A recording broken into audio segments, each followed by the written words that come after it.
What's up, everybody? My name is Quatez, and welcome back to Man Made of Thoughts. I'm back with another comic book review. This is Amazing Spider-Man Going Big, #1, but it's just a one-shot. This art on the cover does not reflect the art quality inside, so if you are not a fan of Humberto Ramos's art style, fear not, because it has nothing to do with the art. The art is by Mark Bagley on the pencils, who you guys have heard me gush about millions of times. Mark Bagley is the definitive Spider-Man artist in my book. My favorite Spider-Man artist of all time. Um, I gotta work with him. At some point in my life, I've got to work with Mark Bagley. I've got to get something done with him, even just a commission piece. I don't care, but the story is good in here, and bet you didn't know this, but this is a Gerry Conway book with Mark Bagley on the pencils, and bonus points. Who can answer this question? Who is Gerry Conway? Okay, time's up. He created the Punisher, just so you guys know. So, right off the bat, this is kind of like a team up book, but it's not really a team up book. So, basically, someone has been following these guys that are coyotes. And Mary Jane meets up with Peter to ask her to find her cousin. And this book is funny. This is good. This is good art. This is good Spider-Man dialogue. Um, this here, I LOL'd. Not even gonna lie to you. I laughed out loud. I was sitting on the couch giggling, and my wife was like, "What are you laughing about?" And I was just like, "This comic." Like, I felt lame, but in a good way. So Spidey comes out of nowhere, and he's like, "Surprise!" I know what you're asking yourselves. What the heck is New York's favorite friendly neighborhood web slinger doing across the river in New Jersey? Glad you asked. I'm here to kick your aspirations. Just out of nowhere. Because Spider-Man is not Deadpool. He is not a self-aware, I'm going to jump out of the comic scene and talk to you as if we all are watching this scene unfold. I know a lot of people try to write Spider-Man as Deadpool, but he's not Deadpool. He's not. He's Spider-Man. He's Peter Parker. He's a different guy. So anyway, very nice attention to detail, always from Mark Bagley. What can I say? What can I say? He has, look, the goo splatter of being shot in the face with web. you know, what? The only thing more would be bullets flying out of these actual rifles and all that stuff. But I really can't fault them because this is good stuff. This is good bug poses. This is amazing. But anyway, so like I said, Mary Jane, she meets up with Peter. She's like, "Oh, my cousin, she's went missing, and you gotta find her." And apparently, this is at a rough patch in their relationship. So this is even more craziness. But I thought this was funny too. This line right here. He's doing a jump punch to a guy, right? And then he says, "Hey, you with the gun? No, no fair trying to sneak up." And like, he's not even looking at him. He knows there's a guy with a gun behind him because the spider sense told him. That's good visual storytelling. Even even if all he just said was, "Hey," and he cut out all this, like, it would still make sense because you can see guy clearly behind him, spider sense going off, and he's punching another dude. That's good transition. That's good storytelling visually. Oh man, I can gush about Mark Bagley. It's like his work all day. And anyway, the story when you see like the washed out color scheme and stuff is like Peter Parker doing investigative stuff. Anyway, I thought this was funny. This is another one where I LOL'd. This is even this was my this was hilarious to me. It's like, oh boy, I think I'm gonna be sick because he hit him like the spot. So the spot had these powers where he could, send a portal and then send somebody through a dimension and back into like another dimension. So Spider-Man's head is looking somewhere that his head is not at, but he's not dead because it's not like it sucked the life out of him. He just sent his head to another dimension. It's so goofy, like it's so goofy, but it's not cringy. It's just goofy, like right here, He jumps in, he gets caught in one of these portals. The guys have the guns, and his legs are over here, but his upper half is up over here. This is so kooky and whatever, but it works. It just works, man. I can't explain why, but it's just cool. And anyway, we find out that this guy, his name is Coyote, and yes, that's what he does. That's what he is. He's a coyote. He smuggles people from one place to another in exchange for pay. That's what he does. And this is classic Spider-Man. This is a master at work right here. This is what Mark Bagley puts you in school for. He's giving out clinics right here.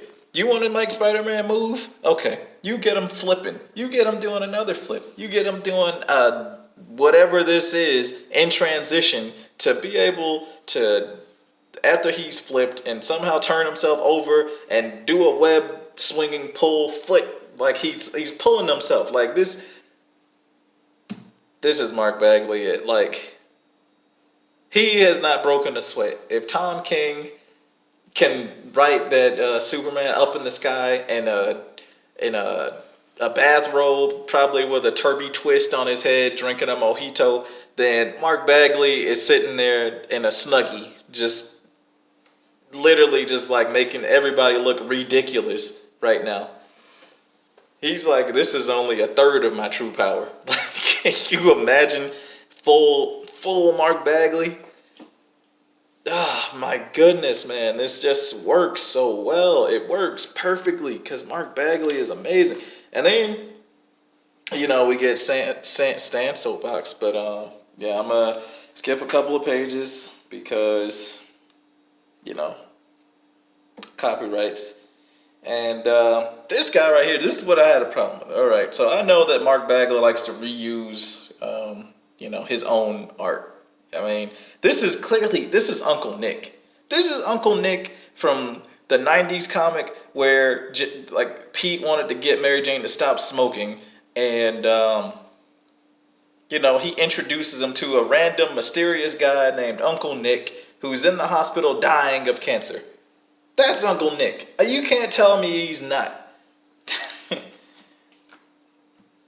Random throwaway guy, Uncle Nick. Anyway, surprisingly, Coyote is surprisingly reasonable for a bad dude. Like, he has powers that can, send people to other dimensions and stuff. Like the Shadow Realm, the next dimension, whatever you want to call it, he can send them there. And then he literally just drops her. He's going to get punched in his face. And he's like, okay, get her. Yeah.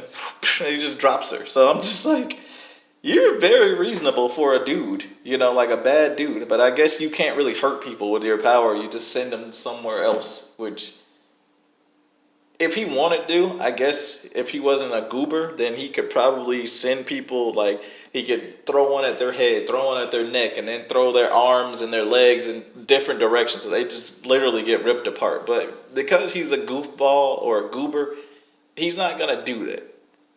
But I just like this. I like this panel up here. I laughed at this too.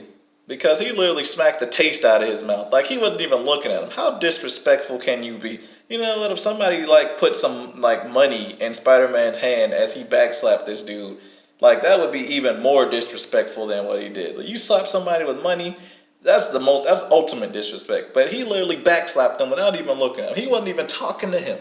He slapped the taste out of his mouth. This is a pimp slap all the way from... He came from Africa all the way up to New York on this pimp slap. I don't even understand this. But anyway, good story. They, free the dudes, and then, yay! Moral of the story is, the Punisher, because Gerry Conway. And they all die.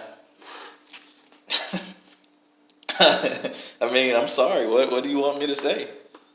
Punisher is not Spider-Man. He is not going to let people go out on the streets. He's going to punish them.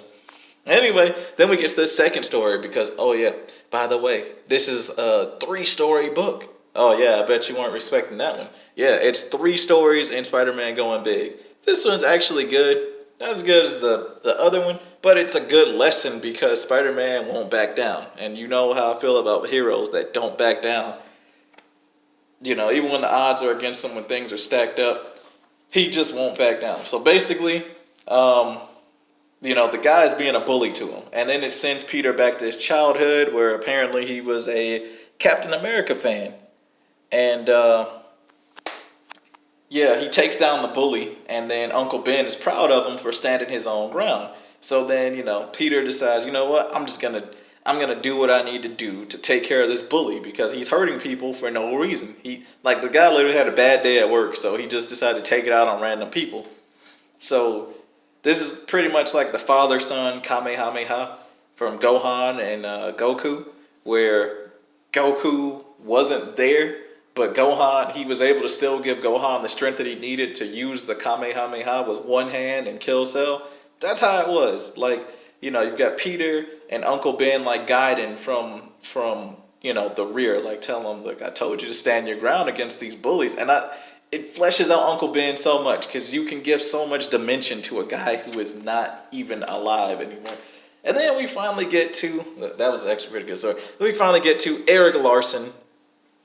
You know, he's got good art. Not even gonna lie. He's pretty good at drawing this, but it was kind of cringy. This is a Spider-Man that's really, really lame. Really lame. And this is ridiculous. I kept getting a Frank Miller vibe from this whole scene. Maybe a John Romita Jr. Frank Miller vibe from this. Sexy lady. By the way, I just don't understand why she's turning people into werewolves, but you know what?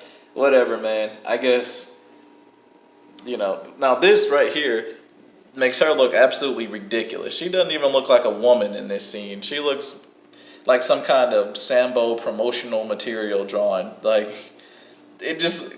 facial expression looks so ridiculous on her. But I do like that Eric Larson drew his own speech bubbles. I guess that's always nice, But basically, she turns him into werewolves, and he's shooting little spider tracers with the antidote, hitting everybody in the neck and stuff. He's just like, I'm Spider-Man, deal with it, And anytime anybody says something about deal with it, I got a problem with that, especially the Avatar.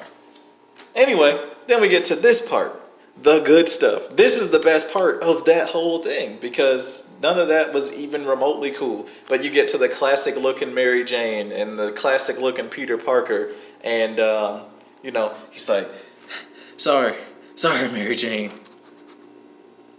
I said it focus. Okay. I had this thing, the Queen of the Werewolves and hostages in an abandoned subway thing. But that's all over. Crisis averted. Key to the city is in the mail. And she's like, you're here. You made it. You're not tied to a bomb somewhere or being hauled off to some adventure with the Avengers or stuck in the future with Killraven or Deathblock or the Guardians of the Galaxy. You're here and you've got no visible wounds. And then here's the bombshell. I bought movie tickets online and printed them up. And we're early. So we're gonna get some good seats. And she's like, excellent. So where are those movie tickets? And he's like, the tickets. So anyway, he's like, oh, the movie starts in 6 minutes. And he's like, no, I can do it in 4. And this is a cool page. This is a cool panel. It draws your eyes from top to bottom. You're literally following the curvature of Spider-Man all the way down the page. Very good, Eric Larson. I did not expect much out of you. I'm not really a fan of Savage Dragon. But good stuff.